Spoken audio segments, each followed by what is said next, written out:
विद्यार्थी भाइ बहिनीहरू नमस्ते। आज म तपाईहरुको सहकर्ता सपना श्रीवास्तव उपस्थित भएकी छु। भाइ बहिनीहरू, आज हामी कक्षा 7 को स्वास्थ्य शारीरिक तथा सृजनात्मक कला भन्ने विषयको एकाइ 4 रोग सुरक्षा र प्राथमिक उपचार भन्ने पाठको संक्रमित सुई र रगतबाट सर्ने रोगहरूको बारेमा चर्चा गर्ने छौं। भाइ बहिनीहरू, विगतको कक्षामा हामीले दूषित हावाबाट सर्ने रोगको बारेमा चर्चा गरेका थियौं हैन त? है, एकचोटी सम्झिनुस् त। दूषित हावाबाट सर्ने रोगहरू हामीले के अध्ययन गरेका थियौं? स्याबास, ठेउला हैन त, चिकन पक्स, अरु लहरे खोकी, वुपिङ कफ, गुड। अनि अन्तमा के थियो? हो, क्षय रोग हैन त, ट्युबरक्लोसिस। हामीले त्यो बारेमा अध्ययन गरेका थियौं। अब आज हामी चाहिँ संक्रमित रगत र सुईबाट सर्ने रोगको बारेमा चर्चा गर्ने छौं। भाइ बहिनीहरू तयार हुनुहुन्छ हैन त? अब सुरु गरौँ। ओके, ल है त, अब हामी सुरु गर्छौं। एकचोटी हेर्नुस् त भाइ बहिनीहरू, चित्र एकचोटी अध्ययन गर्नुस् त। यहाँ के देख्नुहुन्छ यो चित्रमा? के को चित्र हो? सुईको चित्र हो। अब एकचोटी विचार गर्नुस् है त। यो सुई भयो हैन? अब यसको प्रयोग के का लागि गरिन्छ त? सम्झिनुस् त। हो, औषधिको बेलामा हैन, हामी बिरामी भएको बेलामा यसको प्रयोग हुन्छ। ठीक भन्नुभयो। रगत चेक गर्नुपर्ने अवस्थामा हामीले सुईबाट रगत तान्छौं। हो त, धेरै बिरामी भएको बेलामा हामीले औषधि हाम्रो जिउमा हाल्नको लागि यसलाई प्रयोग गर्छौं है। यसको कामहरु कति धेरै छ। अब अर्को एउटा महत्त्वपूर्ण प्रश्न हेर्नुस् है त। यसको प्रयोग पश्चात पुनः प्रयोग गर्न मिल्छ कि मिल्दैन? मिल्छ भने किन मिल्छ? मिल्दैन भने किन मिल्दैन? एकचोटी विचार गर्नुस् त। प्रयोग गर्न मिल्छ? केही भाइ बहिनीहरूले मिल्छ भन्दै हुनुहुन्छ। मिल्छ? कस्तो अवस्थामा मिल्छ त? एकजना व्यक्तिलाई प्रयोग गरेपछि पुनः अर्को व्यक्तिमा यही सुई प्रयोग गर्न मिल्छ? पक्कै मिल्दैन है। हो, यो कस्तो छ भन्दाखेरि हामीले एकचोटी यो सुई प्रयोग गरे पश्चात हामीले यसलाई पुनः प्रयोग गर्न मिल्दैन। यदि गर्नै पर्ने अवस्था भएमा यसलाई राम्ररी निर्मलीकरण गरेर मात्रै प्रयोग गर्नुपर्छ। किन होला? रोगहरू सर्छ नि त है। विभिन्न एउटा व्यक्तिमा भएको रोग अर्को व्यक्तिमा सर्न सक्छ। त्यही भएर यो सुई चाहिँ प्रयोग गरे पश्चातै सकभरि प्रयोग नगर्दै राम्रो है। अब अगाडि बढौँ ल। अघि नै मैले भाइ बहिनीहरूलाई भनिसके, आज हामी के चर्चा गर्छौं त? संक्रमित सुई र रगतबाट सर्ने रोगहरू। मुख्यतया हामीले जम्मा 3टा रोगको बारेमा चर्चा गर्छौं है त। त्यो के हुने हेर्नुस् त। सुरुमा हेपाटाइटिस बी, अर्को हेपाटाइटिस सी, अनि अन्तमा एचआईभी र एड्स। हामी यो 3टा रोगको बारेमा चर्चा गर्ने छौं। एकचोटी भाइ बहिनी यसो अध्ययन गर्नुस् त। चित्रमा हेर्नुस् त। यो हेपाटाइटिस बी र हेपाटाइटिस सी जुन रोगको चित्र देखाइएको छ, यसमा हाम्रो शरीरको कुन भाग देखाइएको छ त? कुन अंग देखाइएको छ त? के जस्तो छ? फोक्सो जस्तो लाग्यो? हो त? पक्कै होइन। हो, यो त कलेजो हो है, हाम्रो कलेजो। अब हेर्नुस् त, हेपाटाइटिस बी होस् कि हेपाटाइटिस सी होस्, यो चाहिँ हाम्रो कुन अंगसँग सम्बन्धित रोग रहेछ त? कलेजोसँग है त। यति ध्यान राख्नु होला है। अब हामी यो रोग जस्तै अब हामी 3टै रोगहरू यो कसरी सर्छ, यसको लक्षणहरू के हो, यसबाट बच्न हामीले के गर्नुपर्छ भन्ने बारेमा चर्चा गर्नेछौँ। अगाडि बढौँ है त। अब हेर्नुस् है त, हेपाटाइटिस बी। यहाँ चित्र हामी देख्न सक्छौँ। पहिला यो चित्र एकचोटी अध्ययन गर्नुस्, त्यसपछि हामी परिचयतिर जाम्ला। यो कलेजोको चित्र। यो चाहिँ स्वास्थ्य कलेजो। हेर्नुस् त, राम्रो चिल्लो देखिएको छ नि। अनि यो चाहिँ कलेजो हेर्नुस् त, कस्तो चिट दाना जस्तै के निस्केको छ है यसमा, फोकाहरू जस्तै छ नि त। यो चाहिँ संक्रमित भएको कलेजो। यस्तो कलेजो यस्तो हुने अवस्था रहेछ। अब परिचयतिर लागौँ। हुन्छ, हेर्नुस् त के रहेछ हेपाटाइटिस बी भनेको? यो हेपाटाइटिस बी मूल त कलेजोको रोग हो। धमिराले काठ खाए जस्तै यस रोगले कलेजोलाई बिस्तारै क्षति पुर्याउने गर्छ। हेर्नुस् त कस्तो क्षति पुर्याउने रहेछ है। 15-20 वर्षसम्म यसै प्रकारले कलेजोमा नोक्सानी हुँदै गएमा कलेजोमा खतहरू बस्ने गर्छन् र यो अवस्थालाई सिरोसिस भनिन्छ। यो धेरै लामो समयसम्म कलेजोमा संक्रमण भइरहेमा यो खतहरू बस्न जाँदो रहेछ। हेर्नुस् त कलेजो कस्तो देखिने रहेछ है। शरीरमा विषाणु पसेको करिब 30 देखि 180 दिनमा यसले लक्षण तथा चिन्हहरू देखाउन थाल्दो रहेछ। विषाणु भनेको अहिले हामी चर्चा गर्छौँ है, यो के कारणले लाग्दो रहेछ? ब्याक्टेरियाले लाग्ने हो कि भाइरसले लाग्ने हो कि कुनै परजीवीले लाग्ने हो कि अहिले हामी चर्चा गर्नेछौँ है। भनौँ, ठिक छ। यो चाहिँ भाइरसले लाग्छ। कुन भाइरस? अहिले हामी चर्चा गर्छौँ ल। जब भाइरस हाम्रो शरीरमा कुनै माध्यमबाट पस्छ नि, त्यसपछि पसेको 30 देखि 180 दिनमा मात्रै के हुन्छ त हाम्रो लक्षणहरू देखिँदो रहेछ। भन्नाले हामी भित्र बिरामी नै भइरहेको छ, सुरुमा लक्षण देखिँदैन, 30 देखि 180 दिनभित्र लगभग चाहिँ लक्षण देखिने रहेछ है। हेपाटाइटिस बी कलेजोको क्यान्सरको पनि प्रमुख कारण रहेछ। हेपाटाइटिस भने सम्बन्धी चाहिँ हाम्रो कलेजोसँग सम्बन्धित नै रोग हो। जस्तै हेपाटाइटिस ए देखि एफ सम्म हुन्छ, तर हामीले यहाँ चर्चा गर्ने चाहिँ हेपाटाइटिस बी र सी, किनभने यो रोग चाहिँ अलिकति घातक छ। यसले चाहिँ मान्छेको ज्यान पनि लिन सक्ने अवस्था हुनसक्छ है, त्यही भएर हामी यसको बारेमा चर्चा गर्दैछौँ। अब यसले गर्दा त क्यान्सर पनि हुँदो रहेछ भनेपछि यो रोग त के रहेछ त, घातक रहेनछ त? पक्कै छ है। अब यो कसरी लाग्छ त हेरौँ त। यसको कारक तत्त्व कजेटिभ एजेन्ट भनेर भनिएको छ हेपाटाइटिस बी भाइरस। यसलाई चाहिँ हेपाटाइटिस बी भाइरसबाट सर्ट फर्ममा HBV पनि भनिन्छ। यहाँ चित्रमा हेर्नुहोस् त, यो भाइरसको चित्र देखाइएको छ है। यो कारक तत्त्व के रहेछ त? हेपाटाइटिस बी भाइरस है, ब्याक्टेरिया होइन, यो भाइरसबाट हुन्छ। अब कसरी सर्दो रहेछ, यो कसरी सर्छ होला, मोड अफ ट्रान्समिसन, सर्ने तरिका के होला त? थाहा भएन? ठिक छ, केही छैन, हामी चर्चा गर्छौँ नि अगाडि है। अब हेर्नुहोस् त, पहिलो हेर्नुहोस् त, सङ्क्रमित व्यक्तिले प्रयोग गरेको सुई, जुन अघि हामी चर्चा गऱ्यौँ नि है, सिरिन्ज, सुई सिरिन्ज कुरा त्यही हो है। नाक वा कान छेडेको सियो प्रयोग गरेमा भनिएको छ। हेर्नुहोस् है, कस्तो छ भन्दाखेरि यदि कोही व्यक्तिलाई हेपाटाइटिस बी पहिलेदेखि नै छ र त्यो व्यक्तिले प्रयोग गरेको सुई अथवा कुनै कारणवश त्यो व्यक्तिमा त्यो सुई प्रयोग गरिएको छ, अथवा हामीले नाक कानहरू पनि छेड्छौँ नि, त्यो होइन, त्यो छेड्दाखेरिको प्रयोग गरेको सियो अथवा कुनै अरू हतियार जुन लगभग हामी प्रयोग गर्छौँ, त्यो व्यक्ति हतियार अथवा त्यही सुई त्यही सियो हामीले चाहिँ अरू व्यक्तिमा प्रयोग गर्दाखेरि चाहिँ रोग सर्ने सम्भावना हुँदो रहेछ। भनेपछि के त, हामीले यो कामहरू गर्दाखेरि अलिकति ध्यान पुर्याउनु पर्ने रहेछ कि रहेनछ? सानो गल्तीले गर्दा के हुनसक्छ त, हामी आफ्नो ज्यान पनि गुमाउन सक्ने रहेछौँ है। अर्को हेर्नुहोस् त, सुत्केरी हुँदा आमाको रगत घाउचोट मार्फत बच्चाको रक्त सञ्चारमा मिसिएमा, कुनै पनि अवस्थामा जस्तै अब सुत्केरी अवस्थामा चाहिँ सानो बच्चालाई होइन, आमाबाट सानो बच्चामा पनि यो रोग सर्न सक्दो रहेछ, घाउचोट मार्फत चाहिँ सर्न सक्दो रहेछ है। अर्को हेर्नुहोस् त, सङ्क्रमित व्यक्तिसँग असुरक्षित यौन सम्पर्क राखेमा पनि यो रोग सर्ने रहेछ। कोही व्यक्ति पहिलेदेखि हेपाटाइटिस बी भएको छ उसलाई, र त्यो अवस्थामा यदि कोही व्यक्तिसँग उसको सम्पर्क हुन्छ भन्दाखेरि यदि भयो भने त्यो अवस्थामा पनि के हुन्छ त, रोग सर्दो रहेछ। भनेपछि त कति तरिकाहरू रहेछ रोग सर्ने, होइन त? हामी त चनाखो पो हुनुपर्ने रहेछ है। बुझ्नुभयो? हेर्नुहोस् त, फेरि याद गर्नुहोस् त, सुई कारण भयो है, त्यसपछि सियो, अरू आमाबाट बच्चामा, अनि असुरक्षित यौन सम्पर्क भएमा, यदि कोही व्यक्तिलाई रोग लागेको अवस्थामा। अब के गर्ने त्यसलाई? हेर्नुहोस् त, अब लक्षणहरू, अब हामीलाई हेपाटाइटिस भएको छ छैन अथवा हेपाटाइटिस हो कि होइन भनेर कसरी थाहा पाउने त? यसको पनि विभिन्न लक्षणहरू छ। के रहेछ हेर्नुहोस् त, खानामा अरुचि हुने, वाक वाक लाग्ने, यो त सामान्य अवस्थामा पनि हुन्छ है। अर्को, आँखा, नङ, पिसाब आदि पहेँलो हुने, कमलपित्तको जस्तो लक्षण देखिने। कमलपित्त, जन्डिस सुन्नु भएको छ नि, हो त्यही हो। हेर्नुहोस् त, यहाँ चित्र हेर्नुहोस् त, एकचोटि चित्रमा पनि एकचोटि अध्ययन गर्नुहोस् त। यो आँखाको नानीको वरिपरि यो सेतो भाग छ नि है, जब यो हेपाटाइटिस बीको अवस्था हुन्छ, हेर्नुहोस् त, आँखाको नानीको वरिपरि जुन सेतो भाग त पहेँलो पो हुँदो रहेछ नि त।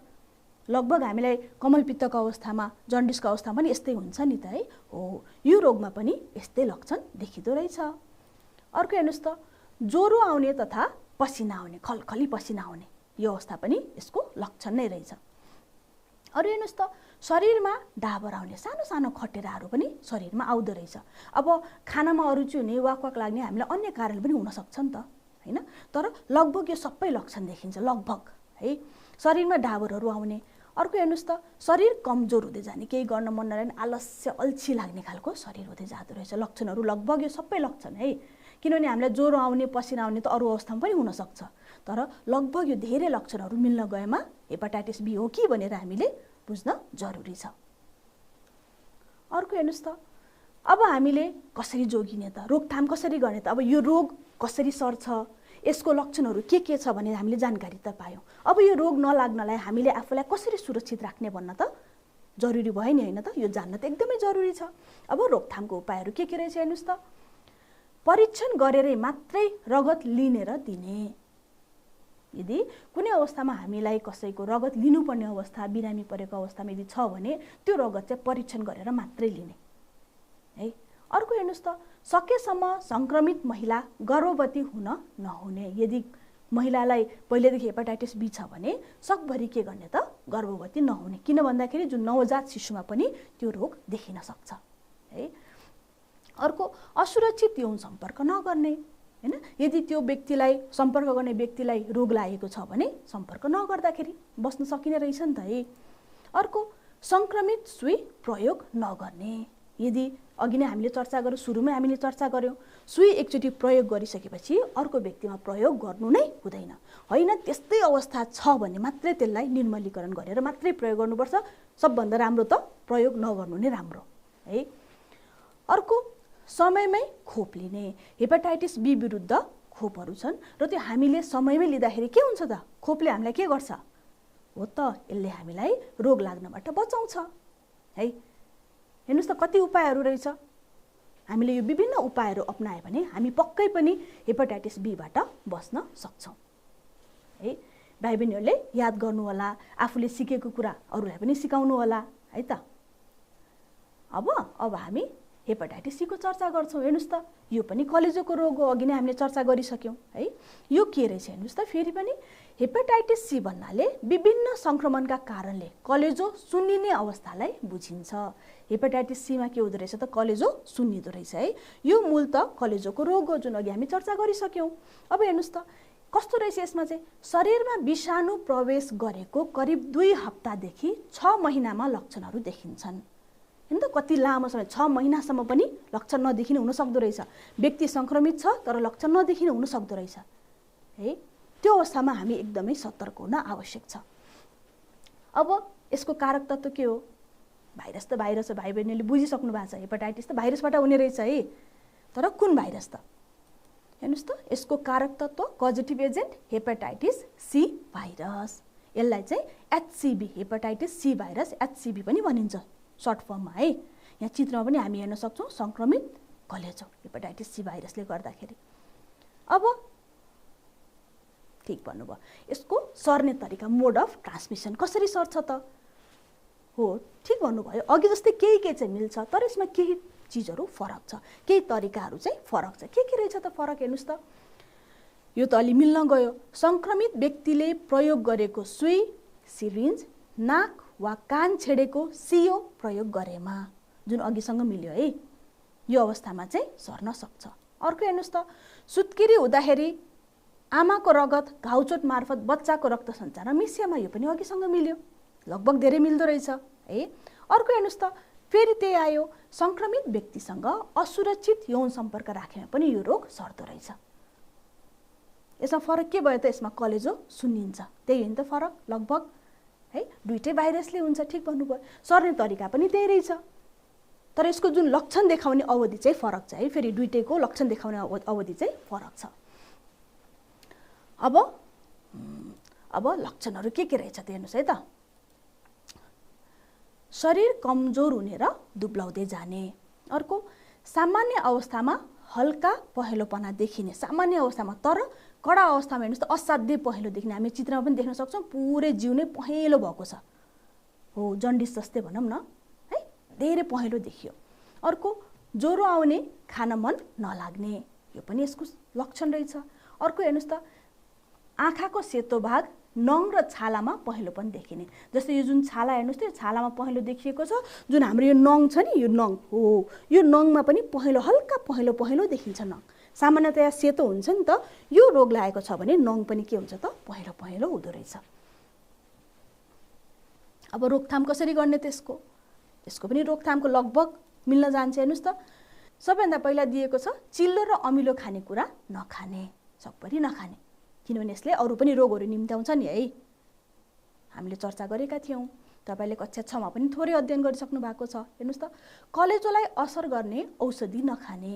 सामान्यतया हामीले कुनै पनि औषधि त्यतिकै खानु हुँदैन, हामीले चिकित्सकको सल्लाह बमोजिम मात्रै खानुपर्छ नि त है। तर कतिपय अवस्थामा कस्तो हुन्छ भन्दाखेरि हामीले अलिकति सामान्य जानकारी भए पश्चात हामीले त्यो चिकित्सकसँग सल्लाह नगरिकनै त्यो औषधि सेवन गर्छौँ, त्यस्तो नगर्ने है। किनभने चिकित्सकले सल्लाह दिनुहुन्छ नि, यसले कलेजो असर गर्छ, यसले गर्दैन भनेर है। अर्को हेर्नुहोस् त, ट्याटु खोप्ने, एक्युपङ्क्चर, नाक कान छेड्दा विशेष ध्यान पुर्याउने। कस्तो ध्यान पुर्याउने त? ध्यान पुर्याउने भन्नाले के त?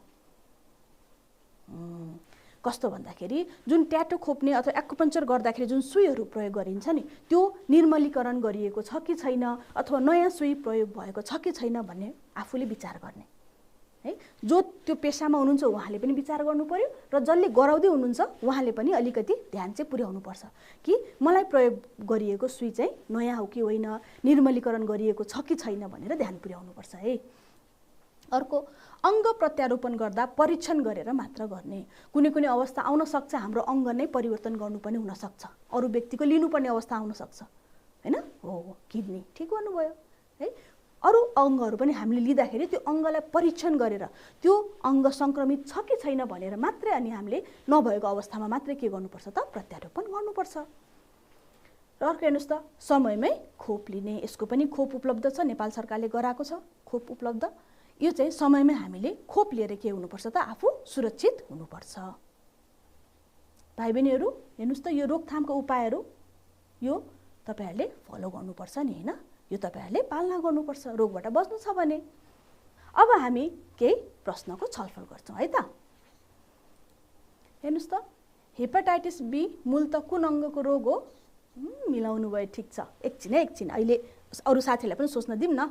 त्यसपछि हेर्नुहोस् त, हेपाटाइटिस बी को कारक तत्त्व के हो? अहिले आन्सर म पनि गर्छु, तपाईँहरू गर्दै गर्नुहोस् न, अनि मिल्यो कि मिलेन हामी चेक गर्छौँ ल।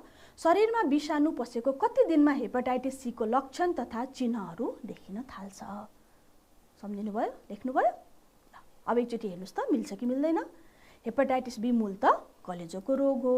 अनि कारक तत्त्व के रहेछ त? हेपाटाइटिस बी को कारक तत्त्व हेपाटाइटिस बी भाइरस हो है। अनि कति दिनमा लक्षण देखिँदो रहेछ त? सम्झिनुहोस्। यो चाहिँ शरीरमा विषाणु पसेको करिब 2 हप्तादेखि 6 महिनामा हेपाटाइटिस सी को लक्षण तथा चिन्हहरू देखिन थाल्छ। 2 हप्तामा पनि देखिन सक्छ, 6 महिना पनि लाग्न सक्छ लक्षण देखिन है त। मिलाउनु भयो? ल भेरी गुड, सबैजनालाई क्ल्याप गरेँ है मैले, मिलाउनु भएछ। अब हामी के अब हाम्रो कुन रोग बाँकी भयो भन्नुहोस् त? एचआइभी एड्स है। त्योभन्दा पहिला हामी एउटा कथा पढ्छौँ ल। चित्रमा पनि हामी देख्न सक्छौँ, हेर्नुहोस् त, तपाईँहरूको किताबमा पनि छ यो कथा, यसो हेर्नु होला ल। म सरसर्ती पढ्छु अनि त्यसपछि मैले यो कथासँग सम्बन्धित के गर्छु त? केही प्रश्नहरूको हामी छलफल गर्छौँ ल। ध्यान दिएर सुन्नु होला है त। रूपकको घरभन्दा केही पर बाँसको झाङ थियो। त्यहाँ हरेक दिन बेलुकाको समयमा 4-5 जना युवाहरू जम्मा भएर बस्ने गर्थे। तिनीहरू एकछिन गफगाफ गर्थे र गीत पनि गाउँथे। चित्रमा पनि हेर्नुहोस् त, बाँसको झाङ हेर्न सकिन्छ, गीत गाएको देख्न सकिन्छ। उनीहरूका साथी बिस्तारै थपिँदै गए। उनीहरू बिस्तारै चुरोट, गाँजा, खैनी आदिको सेवन गर्न थाले। यहाँ चित्रमा हामी देख्न सक्छौँ, हेर्नुहोस् त, चुरोटहरू खाइरहेका छन् है। समय बित्दै गयो र नयाँ साथीहरू थपिँदै गए। त्यो समूहमा एकजना अपरिचित साथीको पनि प्रवेश भयो। अब सार्वजनिक ठाउँमा त जो पनि जान सक्छ नि त होइन, त्यहाँ अर्को साथी पनि आउनुभयो। उसले त ड्रग्सको प्रयोग गर्दो रहेछ। हामी चित्रमा पनि एकचोटि हेर्नुहोस् त, यहाँ ड्रग्सको प्रयोग गरेको देखाएको छ। उसको हातमा यो के छ? यो के लिएको हेर्नुहोस् त? सुई हो नि त है, सिरिन्ज हो नि है। अनि ऊ एचआइभी सङ्क्रमित पनि रहेछ। हेर्नुहोस् त, ऊ त सङ्क्रमित पनि रहेछ। उसले अरू साथीहरूलाई भनेको थिएन है, उसले गल्ती गरे नि है। अब के हुन्छ अगाडि हेर्नुहोस् है त। बिस्तारै उसले साथीहरूलाई पनि ड्रग्स लिन कर गर्न थाल्यो। समूहका अरू साथीले उसले प्रयोग गरेको सिरिन्जबाट ड्रग्स लिन थाले। अब हेर्नुहोस् है, उसले प्रयोग गरेको सिरिन्जबाट लिन थाले। कुलतमा फसेपछि उनीहरूलाई पैसाको अभाव हुन थाल्यो। अब त्यो ड्रग्सको लागि त पैसा चाहिन्छ नि, पैसा महँगो हुन्छ यो चिजहरू, पैसा कहाँबाट व्यवस्था गर्ने? अब त्यस्तो अवस्थामा उनीहरू के गर्न थाले हेर्नुहोस् त। फलस्वरूप उनीहरूले सामान चोर्ने, झैझगडा गर्ने पनि गर्न थाले। हामी यहाँ झैझगडा गरेको पनि देख्न सक्छौँ है। अब उनीहरूलाई पैसा त चाहियो, किनभने यसको त लत लागिसक्यो है। त्यसै क्रममा एकजनाको स्वास्थ्य स्थिति बिग्रियो। जुन एचआइभी भएको जुन साथी छ उसको चाहिँ अलिकति स्वास्थ्य स्थिति धेरै नै बिग्रियो र उसलाई अस्पताल भर्ना गरियो भनिएको छ है। अब अस्पताल भर्ना गरेपछि त चिकित्सकले त राम्ररी चेक गर्नुहुन्छ नि त, परीक्षण गर्नुहुन्छ नि त। हेर्नुहोस् त, उसको रगत परीक्षण गर्दा उसलाई एचआइभी लागेको रहेछ। अब यो कुरा त उसले अरूलाई भनेको थिएन, तर चिकित्सकसँग लुकाउन सकिन्छ त यो कुराहरू? सकिँदैन नि पक्कै पनि है। अब त्यो कुराहरू साथीहरूले थाहा पाएपछि उनीहरूलाई निकै पछुताए र अबदेखि कुलतमा नलाग्ने प्रण पनि गरे। किन पछुतायो होला है उनीहरूले एउटै सुई प्रयोग गरेका थिए नि त अब उसलाई एचआईभी भएको छ भने एचआईभी हुने सम्भावना बढी भयो नि त है हो त्यही भएर उनीहरू पछुताए र अबदेखि चाहिँ म अथवा हामी यो कुलतमा लाग्दैनौँ भनेर प्रण पनि गरेछन् सुन्नुभयो कथा ल अब हामी केही छलफल गर्छौँ ल बेलुका बाँसको झाङमा जम्मा हुने साथीहरू केमा फसे भनेको छ त केमा परे अनि कुलतमा परेको फलस्वरूप उनीहरू के गर्न थाले हेर्नुस् त साथीको रगत परीक्षण गर्दा के थाहा भयो उत्तर भन्दै हुनुहुन्छ है कोही भाइ बहिनीहरू साथीहरू किन पछुताए र के प्रण गरे भनिएको छ हेर्नुस् त के रहेछ त उनीहरू बेलुका बाँसको झाङमा जम्मा हुने साथीहरू कुलतमा फसे कथामै छ नि है अर्को उनीहरू कुलतमा परेको फलस्वरूप उनीहरू के गर्न थाले त सामान चोर्ने झैझगडा गर्न थाले अनि के थाहा भयो त हो साथीको रगत परीक्षण गर्दा उसलाई एचआईभी लागेको थाहा भयो एचआईभी भनेको कि अहिले हामी चर्चा गर्छौँ विस्तृत रूपमा चर्चा गर्नेछौँ ल साथीहरू किन पछुताएर के प्रण गरे त हेर्नुस् त साथीहरू कुलतमा परेपछि एचआईभी हुने डरले निकै पछुताएर अबदेखि कुलतमा नलाग्ने प्रण गरे मिल्यो तपाईले गर्नुभएको र मैले दिएको उत्तर मिल्यो लगभग मिल्न गयो एकदम गुड गर्नुभयो अब हामी अलिकति विस्तृत रूपमा जान्छौँ ल अब एचआईभी एड्स भनिएको छ हेर्नुस् है एचआईभी सर्वप्रथम म चाहिँ यसको फुल फर्म लेख्छु ल एचआईभी भनेको के रहेछ भन्दाखेरि ह्युमन इम्युनो हेर्नुस् त फुल फर्म है ह्युमन इम्युनो डिफिसियन्सी भाइरस अर्को एड्सको है त एक्वायर्ड इम्युनो डिफिसियन्सी हेर्नुस् त एचआईभी को फुल फर्म है ह्युमन इम्युनो डिफिसियन्सी भाइरस एड्सको एक्वायर्ड इम्युनो डिफिसियन्सी सिन्ड्रोम यसलाई टिपोट गर्नु होला है त आफ्नो कपीमा ठीक छ अब थोरै म चर्चा गर्न चाहन्छु हेर्नुस् है त ह्युमन भनेपछि मानिस इम्युनो डिफिसियन्सी भनेको छ इम्युनो भनेको कस्तो भन्दाखेरि इम्युनो भन्ने बित्तिकै हामीसँग अथवा हाम्रो शरीरमा भएको रोगसँग लड्ने प्रतिरोधात्मक क्षमताको बारेमा है प्रतिरोधात्मक क्षमता डिफिसियन्सी भनेको कम हुँदो रहेछ मैले खाली बेसिक कुरा मात्र भन्दैछु अहिले हामी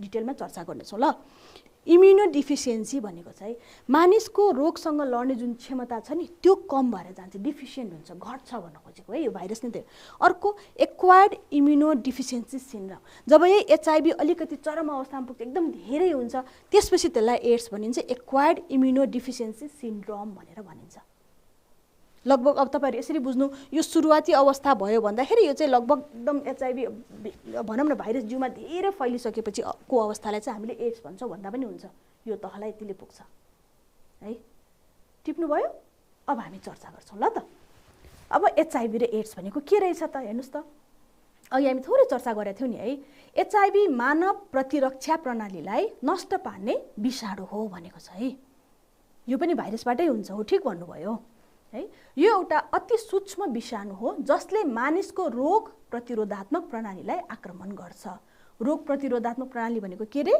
स्याबास रोगसँग जुन हामीसँग लड्ने क्षमता हुन्छ नि हाम्रो शरीरको हो त्यो है त्यसमा आक्रमण गर्दो रहेछ फलस्वरूप के हुने भयो त फलस्वरूप प्रतिरक्षा प्रणाली एकदमै कमजोर हुन गई रोग तथा संक्रमणहरूका विरुद्ध लड्न असक्षम हुन्छन् अब हाम्रो शरीरको जुन रोग प्रतिरोधात्मक क्षमता नै कम हुँदै गएपछि के हुने भयो त हाम्रो शरीरले विभिन्न रोगहरुसँग लड्न सक्दैन फलस्वरूप के हुने भयो त हामीलाई एकैपटक धेरै रोगहरु लाग्छ के एउटै मात्र लक्षण देखिदैन विभिन्न लक्षणहरु देखिन्छ विभिन्न रोगहरु एकैपटक लाग्छ हामी विस्तृत रूपमा चर्चा गर्नेछौं ल अब यसको कारक तत्व के रहेछ त कजेटिभ एजेन्ट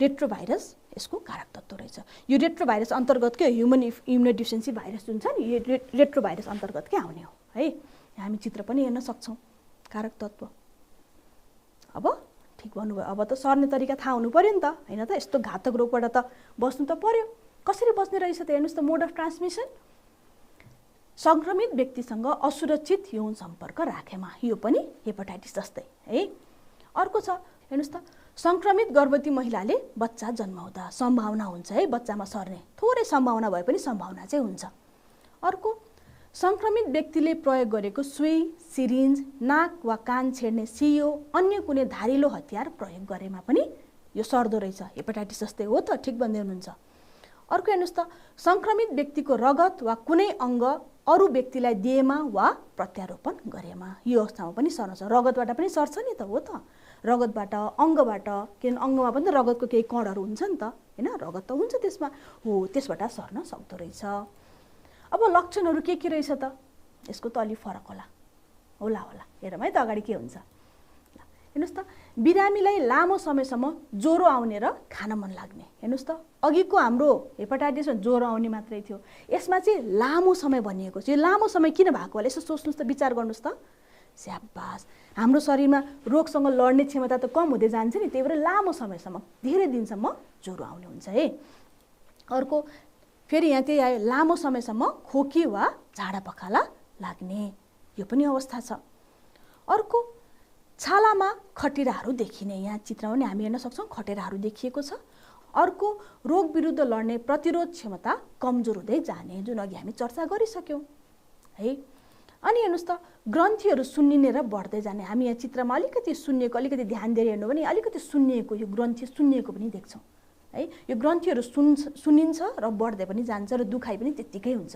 अब हेर्नुहोस् त, एउटै व्यक्तिलाई लामो समयसम्म ज्वरो आउँदाखेरि, खान मन नलाग्दाखेरि, खोकी र झाडा पखाला लाग्दाखेरि, लामो समयसम्म महिनौसम्म भन्दा पनि हुन्छ है, तौल एकदमै घट्दै जाने हुन्छ, खटेराहरू आउने, छिटो निको नहुने, एउटै व्यक्तिलाई यो सबै चिजहरू देखिन्छ भनेपछि त विचार गर्नुहोस् त, हामीलाई 2-4 दिन मात्र पखाला लाग्दाखेरि त जिउ कस्तो गल्छ भने, अब 15 दिनसम्म, 20 दिनसम्म, महिनौसम्म यस्तो हुँदाखेरि जिउ त एकदमै गल्ने भयो नि त है, हो त। यो प्रतिरोधात्मक क्षमतामा यसले आक्रमण गर्ने भएरै हो यो भएको है।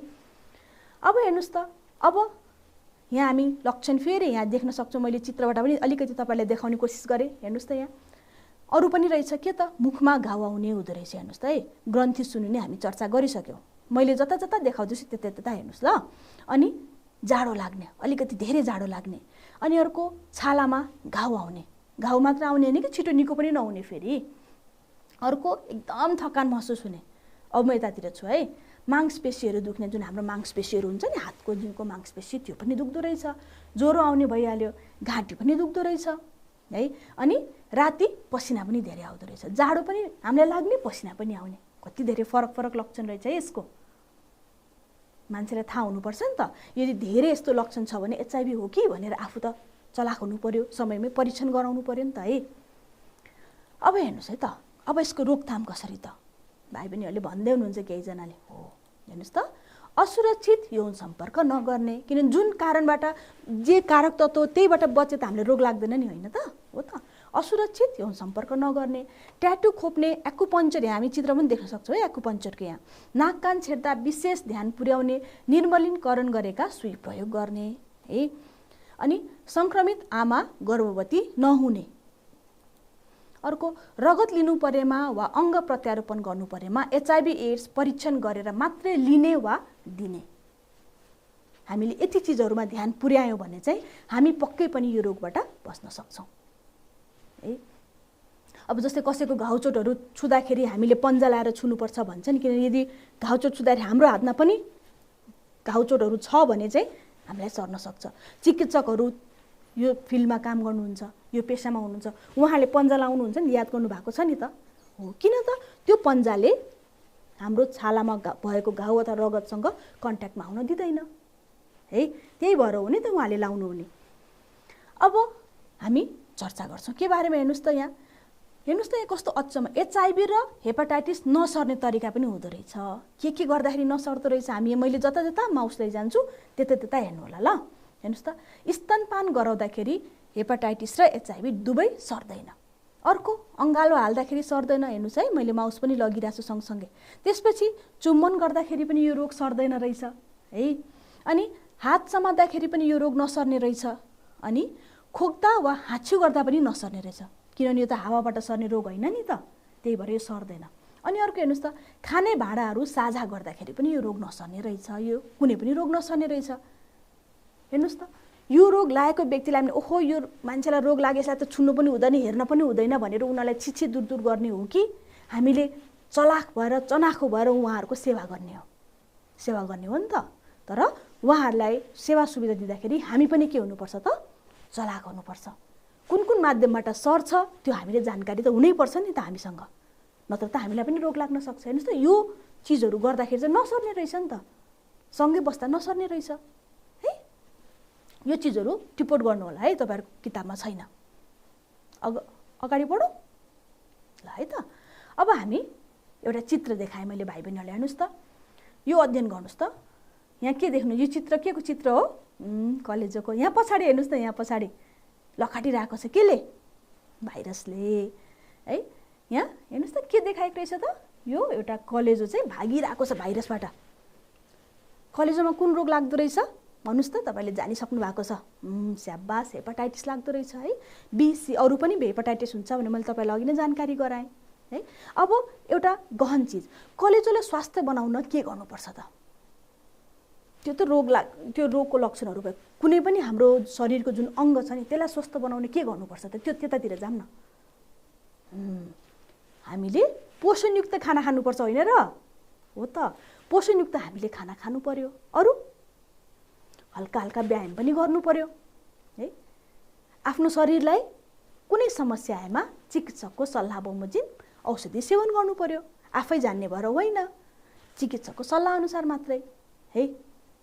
अर्को महत्त्वपूर्ण चिज के छ भन्दाखेरि, धेरै रक्सी खाँदाखेरि पनि के हुन्छ भन्दाखेरि हाम्रो कलेजो नराम्ररी असर गर्छ। रक्सी सेवन गर्नु हुँदैन। हामीले अस्ति पढेका थियौँ नि त होइन, कि दूषित हावाबाट सर्ने रोग, योभन्दा अगाडिको पाठमा हो। त्यसमा त अब धुवाले गर्दाखेरि हाम्रो फोक्सो असर गर्छ। रक्सी पिउँदा के हुन्छ त? कलेजोलाई असर गर्दो रहेछ। यो चिजहरूबाट हामी जोगियौँ भने हाम्रो कलेजोलाई हामी स्वस्थ राख्न सक्छौँ। के गर्नु पर्यो त? सन्तुलित भोजन गर्नु पर्यो अनि हल्का हल्का व्यायाम चाहिँ गर्नै पर्छ। यो उमेरदेखि गर्नुपर्छ। हजुर, तपाईँहरूको विद्यालयमा पनि हुन्छ होला होइन त, गेमहरू खेल्नुहुन्छ होला है। अब अगाडि बढौँ, हामी अब केही प्रश्नहरूको छलफल गर्छौँ ल। हेर्नुहोस् त के दिएको छ, तल दिएका मध्ये उपयुक्त विकल्पमा ठिक चिन्ह लगाउनुहोस्। म सरसर्ती पढ्छु, उत्तर सम्झिँदै गर्नुहोस् है त। सङ्क्रमित सुई वा रगतको प्रयोगबाट सर्ने रोग कुन हो? क्षयरोग, लहरे खोकी, हेपाटाइटिस बी र हैजा। कुन हो? यो त हेपाटाइटिस बी हो। स्याबास। अर्को, सँगै बस्दा र सँगै खाना खाँदा नसर्ने रोग कुन हो? होइन त, लुतो, लहरे खोकी, हैजा, एचआइभी एड्स भनिएको छ। एचआइभी एड्स सर्दैन नि, हामीले अघि चर्चा गरेका थियौँ है। अर्को, हेपाटाइटिसले हाम्रो शरीरको कुन अङ्गमा असर गर्छ? यो त भाइ बहिनीले जानिसक्नु भएको छ। स्याबास, यो त कलेज हो है। अनि एचआइभी एड्सको कारक तत्त्व कुन हो त? रेट्रो भाइरस हो कि, ऱ्याब्डो भाइरस हो कि, हेपाटाइटिस भाइरस हो कि, कोरोना भाइरस हो कि? यो त रेट्रो भाइरस अन्तर्गत पर्छ है एचआइभी। मिलाउनु भयो ल? मिल्यो? धेरैजनाको मिल्यो? स्याबास। अब अर्को, अब अभ्यास गरौँ है त। सङ्क्रमित सुई रगतबाट सर्ने रोगहरू कुन कुन हुन्? यसको रोकथामको उपायहरूको सूची तयार पार्नुहोस् भनेको छ। कुन कुन रोग हो त? अघि हामी चर्चा गरेको, भर्खर हामी चर्चा गरेको हेपाटाइटिस बी, हेपाटाइटिस सी अनि एचआइभी एड्स। ठिक भन्नुभयो। अब रोकथाम कसरी गर्ने त? लगभग धेरैको रोकथाम मिल्छ है। हामी छोटो चर्चा गर्छौँ, भाइ बहिनीहरूले यसलाई के गर्नु होला? टिप्नु होला ल। हेर्नुहोस् त, सङ्क्रमित सुई रगतबाट सर्ने रोगहरू हेपाटाइटिस र एचआइभी एड्स हो। अब रोकथाम कसरी गर्ने त? हेर्नुहोस् त, रगत लिनु परेमा परीक्षण गरेर मात्रै लिने। मैले छोटोमा भने ल, भाइ बहिनीहरूले पछि सार्न सक्नुहुनेछ। ट्याटु खोप्ने अथवा जुन भनौँ न सुईहरूको हामीले प्रयोग गर्दा विशेष ध्यान पुर्याउने भयो। अनि यदि प्रयोग गर्नै परेको अवस्थामा के गर्नु पर्यो त? त्यो सुई निर्मलीकरण गरेर मात्रै। त्यसको विभिन्न उपायहरू हुन्छ। कुनै केमिकल निर्मलीकरण गर्नलाई चाहिँ कुनै केमिकलको प्रयोग गर्न सकिन्छ यसलाई, अथवा त्यसलाई राम्ररी उम्लेको पानीमा धेरै बेरसम्म राखेर पनि त्यसमा भएको कीटाणु मार्न सकिन्छ। यो चाहिँ त्यही फिल्डमा अथवा त्यही पेसामा आबद्ध व्यक्तिहरूलाई अझ राम्ररी जानकारी हुन्छ है। अर्को हेर्नुहोस् त, अब एचआइभी एड्स कसरी सर्छ अनि यसबाट जोगिने उपायहरू भनेको छ। कसरी सर्छ त? स्याबास, गुड। धेरैजनाले मिलाइसक्नु भएको छ। अब हेरौँ त कसरी सर्दो रहेछ त? निम्न तरिकाबाट सर्छ। असुरक्षित यौन सम्पर्क राखेमा सर्ने रहेछ। गर्भवती भनौँ न सङ्क्रमित महिलाले बच्चा जन्माउँदाखेरि सर्ने चान्सेस हुन्छ है। अर्को, ठिक भन्नुभयो। हेर्नुहोस् त, यहाँ सुई, सिरिन्ज, नाक कान छेड्ने सियो, अरू कुनै धारिलो हतियार प्रयोग गर्दाखेरि सङ्क्रमित व्यक्तिले प्रयोग गरेको छ है। अनि अर्को के रहेछ त? हेर्नुहोस् त, कुनै सङ्क्रमित व्यक्तिको रगत वा अङ्गहरू कसैलाई दिँदाखेरि रोग सर्ने रहेछ। अब कसरी बस्ने त? जुन चिजबाट सर्छ त्यहीबाट सतर्क भएर त नि होइन र? हेर्नुहोस् त के रहेछ त? असुरक्षित यौन सम्पर्क नगर्ने, यो जुन खोप्ने जुन सियोहरू प्रयोग गर्दाखेरि निर्मलीकरण गरेको सुई मात्र प्रयोग गर्ने, सकभरी सङ्क्रमित आमा भनौँ सङ्क्रमित महिला गर्भवती नहुने, अनि अङ्ग प्रत्यारोपण गर्नु पर्दाखेरि अथवा रगत लिँदाखेरि त्यसको राम्ररी परीक्षण गरेर मात्रै लिने। थाहा भयो? अब तपाईहरू आफूले जानेको कुरा त कसैलाई सेयर गर्नुहुन्छ होला नि, आफ्नो साथीलाई, घर परिवारमा, यो त बताउनुपर्छ है, जानकारी दिनुपर्छ है। अब परियोजना कार्य हेर्नुहोस् त, यहाँ के दिएको छ, वर्ल्ड हेपाटाइटिस डे 28 जुलाई भनेर दिएको छ है। विश्व हेपाटाइटिस दिवस चाहिँ 28 जुलाईमा मनाइदो रहेछ। अर्को पनि म जान्छु, त्यसपछि तपाईँलाई भन्छु ल के गर्ने।